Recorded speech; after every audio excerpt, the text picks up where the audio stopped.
რას დავდივით, იმაზე რაც ვაკეთებ და იმაზე მოკლედ დროში. შეიძლება მართლაც ევროპაც გავავოცოთ. Поздравляю весь личный состав. კარგი მანევრია ძალიან. დიაპოვნებაში გადაცემდა. თქვენთან არის ვაშა გადაცემა. თენგის გოგოტიშვილის პოდკასტი ყველაზე მნიშვნელოვანი ამბებით. აუცილებლად მოიწონეთ და გამოიწერეთ ნებისმიერ პლატფორმაზე: YouTube-ზე, Facebook-ზე, Instagram-ზე და TikTok-ზე. პირველ რიგში მე მინდა ძალიან დიდი მადლობა გადაუხადო ბატონ ბიძინა ივანიშვილს. მე მინდა ასევე განსაკუთრებული მადლობა გადაუხადო ბატონ ბიძინა ივანიშვილს. მინდა ვისარგებლო შემთხვევით და ჩემი პირადი მადლიერება გამოვხატო ჩვენი პარტიის დამფუძნებლისადმი. ბუნებრივი ამაში განსაკუთრებული როლი აქვს ჩვენი პარტიის დამფუძნებელს. რა თქმა უნდა, ამ დიდი გამარჯვების თავარ შემოქმედს ჩვენი პარტიის დამფუძნებელ ბატონ ბიძინა ივანიშვილს. დღეს არის 1 ოქტომბერი და ბიძინაობა. ამ უდიდესი მიღწევებით უპირველეს ყოვლისა მადლობა ეკუთვნის ჩვენი პარტიის დამფუძნებელს ბატონ ბიძინა ივანიშვილს. სულ ჩემი გულწრფელი მადლიერება გამოვხატო ბატონი ბიძინა ივანიშვილის მიმართ. რუსთავის მე-12 დაწესებულებას ცოტა ახლა ავტორიტეტი გამოუხსოვდა, თორემ აქამდე სავსე იყო პოლიტპატიმრებით, ტყუილად დაჭერილი ადამიანებით, ვინც უბრალოდ ნერვებს უშლიდა რუსბორიას და დაიჭირა. ახლა კი ციხეს ნამდვილი დამნაშავეები გაუჩნდა. სუსის ყოფილი უფროსი, ორგზის ყოფილი პრემიერი, შეთავსებით შინაგან საქმეთა და თავდაცვის მინისტრი. ესენი ყველანი დამსახურებულად. თან ეს უკანასკნელი თვითაღიარებული დამნაშავეა. ხელი მოაწერა საპროცესოს და 5 წელზე დაიყოლია. დაყოლება და დათმობა თუ იყო 5 წელი რაღა არისო, არ გიჩნდებათ კითხვა. გიჩნდებათ. სანამ რუსული რეჟიმი არ გადავარდება, ალბათ მხოლოდ ვერსიების აგება და ანალიზი მოგვიწევს. მერე კი იცოცხლე ნიაღვრა წამოვა ამბები რა მოხდა და როგორ. ბორის ივანაშვილი საყვარელ ბიჭს, როგორც თავად უწოდებდა, იმდენი უპოვნეს 12 წლამდე აუყვანეს მუხლი. ჩხრეკა 17 ოქტომბერს. პროცესი 24 ოქტომბერს. მილიონიანი გირავდა თავისუფლება 2 თვე-ნახევრით. ეს 2 თვე-ნახევარი დასჭირდა მოლაპარაკებას, რამდენს ჩაუტანდა ბორის ივანაშვილს და რამდენს დაუტოვებდა ოჯახს, ციხიდან გამოსვლამდე რომ ყოფნოდათ. ეს ვერსია. ოღონდ მგონი ყველაზე ლოგიკური რა კი. 12 თებერვლისთვის დანიშნული პროცესი უცებ 12 იანვარს ჩატარდა და სასამართლოს დარბაზში შესული არ იყო ღარიბაშვილმა კარიდანვე დაიძახა დამნაშავე ვარო. რა მოხდებოდა რომ გაჯიუტებულიყო? მაინც გიზიყელი კაცია. აქაც მხოლოდ ვერსიები მაქვს, მაგრამ -7 წელი მაინც -7 წელია. ღვინის ქარხანაა, ბაკურიანის ტყეც და უამრავი სხვა რამაც, რაც არ ვიცი და რაც ამ გარიგებით შეინარჩუნა. ჰქონდა სხვა გზა? ჰქონდა. ოღონდ ალბათ ძალიან მოკლე, იმიტომ რომ ღარიბაშვილმა ბორის ივანაშვილისა იცის ყველაფერი, მართლა ყველაფერი, ბოლო 20 წლის. საინტერესო არა მხოლოდ ყვითელი პრესისთვის, არამედ არაერთი სპეცსამსახურისთვისაც. თავის მხრივ ივანაშვილმაც ყველაფერი იცის ღარიბაშვილისა.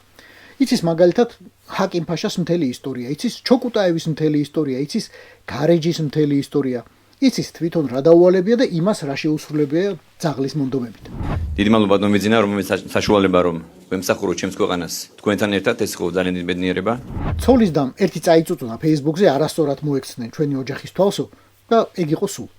არც ქუჩებში გამოვარდნილა არავინ, არც ბარიკადები უშენებიათ, არც პრესკონფერენციები მოუწყიათ, რომ ბორის ივანაშვილი პირადად ატერორებს მთელ ოჯახს.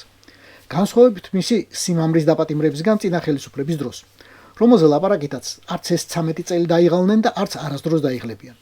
აი იმ სიმამრზეა საუბარი, რომელიც ყველაზე ცუდ წლებში კახეთის პოლიციის უფროსი იყო და ვის სახელსაც მუდმივად ატრიალებდნენ ძალიან საშიშ სიტყვებთან ერთად, როგორიცაა ბანკისი, ნარკოტიკი, პიტერ შოუ, გიორგი სანაია, მარიამ გოგინაშვილი, შოთა ჭიჭიაშვილი. ეს 5 წელი თქვენს მოსატყუებლადაა მოგონილი. არაპირებს რუსი ბორია თავისი ხელის ბიჭი დიდხანს ასუნთქოს იმავე ჰაერით, რიცაც საძულველი ნაცები სუნთქავენ, სააკაშვილი დაწყებული. კიდევ ბევრი შეწყალება იქნება, არ იქნება და ამას მოუგონებენ. პოლიტიკურ თანამდებობაზე აღარ ასწევს, მაგრამ პურის ფულს არ მოაკლებს. შვილს ჩარტერებით აღარ ატარებინებს ყოველ ლექციაზე, მაგრამ არც უსწავლელს დაუტოვებს. და ამისთვისაც მადლობა ბატონო ბიძინა. ბიუჯეტის ქურდებისა და ყაჩაღების აღმზრდელო და საყვარელო მფარველო. გამოუშვი მალე და რაც გინდა ის დაუძახე მერე.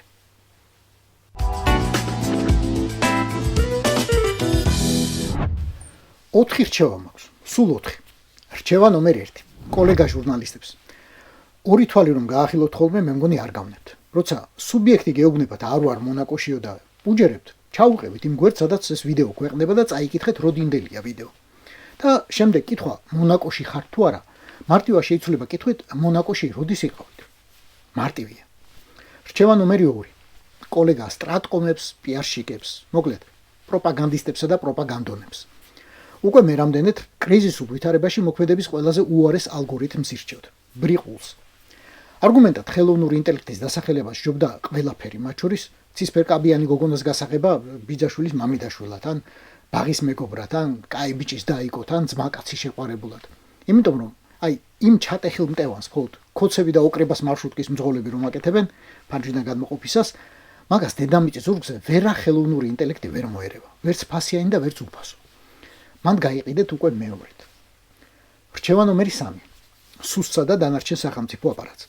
თქვენც ძმებო, მაიორ მდინარაძის ხელმძღვანელობით კრიზისულ ვითარებაში მოქმედების ასევე ყველაზე უარესი ალგორითმი აირჩიეთ. როცა ხედავთ, რომ მართლა მთელმა დუნიამ გაიზიარა ვიდეო და ამოიღო ყბაში კონკრეტული ტიპი, ნუ ღარ ხარჯავთ ფულსა და ადამიანურ რესურსს ამ ვიდეოს წაშლაზე. პირველ წყაროს რომ წააშლევიებთ, კიდევ უფრო სასაცილო ხდება მერე ეგ ამბავი. ახლა უკვე ერთ კონკრეტულ ტიპს კი არ დასცინდის ქვეყანა, არამედ მთელ სახელმწიფო მანქანას, რომელსაც ახლა საქმე გამოუჩნდა პირობითი ირაკლი ზარუქვას მორალური სახისა და ოჯახის გადასარჩენად. რჩევა ნომერი 4. იმათ ვისაც გონია რომ პოლიტიკოსები არიან. ამ რჩევას აქვს 3 ქვერჩევა. 1. გახსოვდეთ მერფის კანონი, რომელიც ისეთივე უნივერსალურია, როგორც გრავიტაციის კანონი. ფარცაგი, რომელიც შეიძლება მოხდეს თეორიულად, მოხდება პრაქტიკულად აუცილებლად.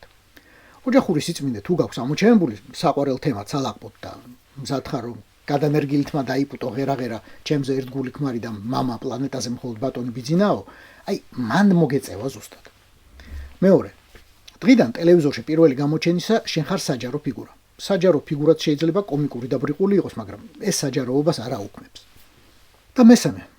იხილე პირველი. როცა მერფის კანონი ერთხელ აგიხდა და სხვა ქვეყანაში, სხვა კონტინენტზე თან გაილახე, თან გაპაზურდი, თან ციხეხეხე და თან დიდი მაყუთი დატოვე ჯარიმად, მოდი გაეშვი ამ უცხოეთში სიარულს. მივხვდი რომ არაა შენი საქმე, გწყენს, ხო ხედავ, გწყენს ბიჭო.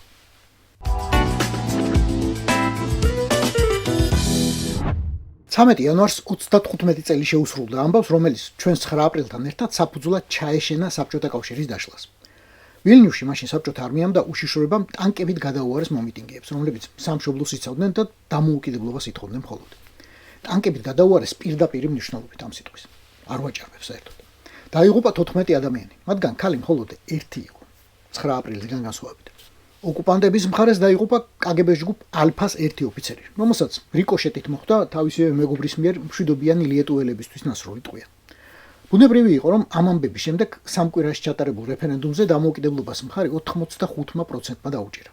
რამდენიმე თვეში მოხდა მოსკოვის პუტჩი, დეკემბრის ბოლოს კი საბჭოეთი საერთოდ დაიშალა. ეს არის ფაქტები, რომლებიც ვიკიპედიაში შეგიძლიათ ამოგრებოთ, მაგრამ ახლა სხვა რამ მინდა ვთქვა. 1991 წლიდან ლიეტუვას არ შეუწყვეტია საქმის გამოძიება, არც ერთი დღით. ძალიან გაიწელა, გართულდა, მაგრამ 2019 წელს ვილნიუსის სასამართლომ 67 ადამიანი კაცობრიობის წინააღმდეგ ჩადენილი დანაშაულისთვის გაასამართლა. ამათგან პროცესს სულ ერთი ესწრებოდა, საბჭოთა არმიის ყოფილი მაიორი, რომელიც შემთხვევით დააპატიმრეს ბევრი წლის შემდეგ. სადღაც საზღვარზე. 66 ბრალდებულს განაჩენი დაუსწრებლად გამოუტანეს, მათ შორის თავდაცვის ყოფილ მინისტრ იაზოვს და მისცეს 10 წელი. რუსეთი გაგიჟდა და გადაერია და საერთაშორისო ძებნა დააწესა ლიეტუელ მოსამართლეებზე, გამომძიებლებზე, პროკურორებზე, ვინც ამ საქმეში მონაწილეობდა. მაგრამ ახლა რაღაც იზამდა. და მე აქ მაქვს კითხვა. სადაა 9 აპრილის გამოძიება? რა გამოვიძიეთ ჩვენ? ვისი ბრალი დავადგინეთ? რომელიმე გენერლის? რომელიმე პოლიტიკოსის? კაი, გამსახურდიას არ დასცალდა. კაი, შევარდნაძე შეეშინდა, მისი გვარი არსად გამოჩენილიყო. კაი, სააკაშვილი მავნე იყო და მის ნაცვლად ახლა ბოდიშებს უხდი ტერორისტებსა და მკვლელებს. მაგრამ 13 წელზე მეტი ხომ არას ჭეშმარიტად ეროვნული სახალხო და ლეგიტიმური ხელისუფლება ყავს, ვაჟკაცებისა და პატრიოტების გუნდი. ამან რატო არ გამოიწია? იმიტომ ხომ არა რომ თბილისის ჯალათი ალექსანდრე ლებედი ბანკ რასიისკი კრედიტის პრეზიდენტის ბორის ივანაშვილის ძმაკაცი და ბიზნეს პარტნიორი იყო. იმიტომ ხომ არა რომ ბორის ივანაშვილი მის საპრეზიდენტო კამპანიას აფინანსებდა 1996 წელს, სულ 7 წელიწადში თბილისის ამბებიდან. მერე კი დიდად იხეირა მასთან ერთად უშიშროების საბჭოს დივნად და კრასნოიარსკის გუბერნატორად ლებედის დანიშნით. კრასნოიარსკის სამთო გამამდიდრებელი კომბინატი გაგიგონიათ საერთოდ. კრასნოიარსკის ნიკელი, კარიერები, მაფიისა და კილერების მეთაური ანატოლი ბიკოვი დაძებდნენ ხალხო, ბევრ საინტერესოს გაიგებთ. ან ის ხომ არ იყო მიზეზი, რომ მაინც და მაინც ბანკ რასიისკი კრედიტის პრეზიდენტის, მაინც და მაინც ბორის ივანაშვილის მრჩევლად იმავე 90-იანებში დაინიშნა გენერალი კატუსევი, საბჭოთა კავშირის ყოფილი მთავარი სამხედრო პროკურორი, ვინც ხელმძღვანელობდა 9 აპრილის საბჭოთა გამოძიებას და ვინც ერთმნიშვნელოვნად დაადგინა, რომ დამნაშავეები იყვნენ მომიტინგეები და საწყალი საბჭოთა მედესანტეები მხოლოდ თავს იცავდნენ. საერთოდ როგორ მოხდა, რომ 140 მილიონიან რუსეთში საქართველოს ყველაზე დიდი პატრიოტი ბორის ივანაშვილის გარშემო საქართველოს ყველაზე სისხლიანი მტრების წრე შეიკრა. Რაღა მაინც და მაინც ბატონი ბორისის გარშემო. Რაღა მაინც და მაინც მას უნდა ემეგობრა. Რაღა მაინც და მაინც მას უნდა ეხადა ხელფასები და პრემიები გენდერლებისთვის, ვისაც ხელები 16 წლის ქართველი გოგონების სისხლით ჰქონდა მოთხრილი. ეს კითხვები არსად გაქრება. დიდი ქოციანობის დროსა და მის შემდეგაც. და საქართველოს ამ კითხვებს პასუხის მიღებამდე დასვამს. ცეცხლი ყველა ოლიგარქიას. ყველგან. ეს იყო ვაშე გადაცემა. თენგიზ გოგუტიშვილის პოდკასტი. გვიყურეთ, მოგვიწონეთ და გამოგვიწერეთ ყველა პლატფორმაზე: YouTube-ზე, Facebook-ზე, Instagram-სა და TikTok-ზე. რაც დავიდით, იმაზე რაც ვაკეთებ და იმაზე მოკლედ დროში. შეიძლება მართლაც ევროპაც გავავოცოთ. Поздравляю весь личный состав. კარგი მანევრია ძალიან. Я помню ваши გადაცემა და